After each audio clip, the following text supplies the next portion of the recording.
তো আজকে আমরা দেখব রিয়েলিস্টিক শ্যাডো রেখে কীভাবে ব্যাকগ্রাউন্ড রিমুভ করা যায়। প্রথমে লেয়ারটাকে কপি করে নেবেন 2বার, দেন হচ্ছে এটাকে নাম্বার 1 নাম্বার 2 দিয়ে সেভ করে দেন 2 নাম্বার লেয়ারটার ব্যাকগ্রাউন্ড রিমুভ করবেন।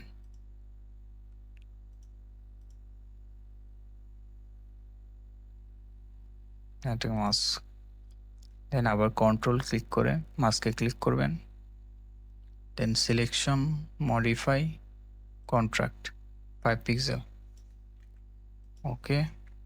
দেন নিচের 1 নম্বর লেয়ারটা ডিলিট করে দেবেন, ওকে। তারপর ডিসিলেক্ট করে দেবেন কন্ট্রোল দিয়ে দেন এদের মাঝখানে একটা সলিড কালার লেয়ার ব্ল্যাক, দেন এটার মাস্কে ক্লিক করে উপরে ইমেজ, অ্যাপ্লাই ইমেজ, দেন হচ্ছে লেয়ার দিবেন হচ্ছে নাম্বার 1 লেয়ার, দেন ইনভার্ট এবং এটা মাল্টিপ্লাই থাকবে। দেন হচ্ছে মাস্কে কন্ট্রোল অল্ট দেন কন্ট্রোল এল, এটাকে অ্যাডজাস্ট করে নেবেন,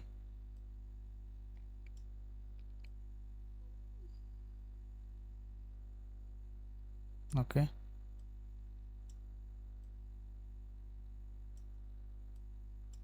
খুব একটা বেশি দেব না, দেন ওকে। দেন ফিল কালার ব্ল্যাক রেখে এটার চারপাশে যেগুলো আছে ওগুলো রিমুভ করে দেবো।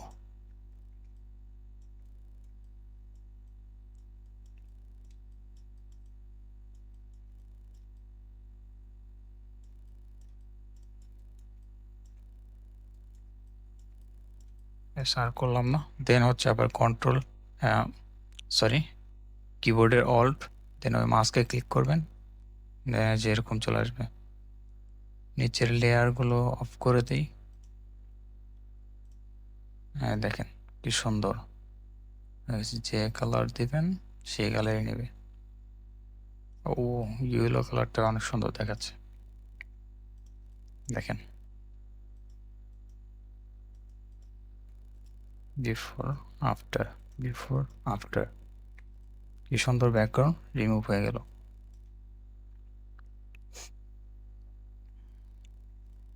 That's it.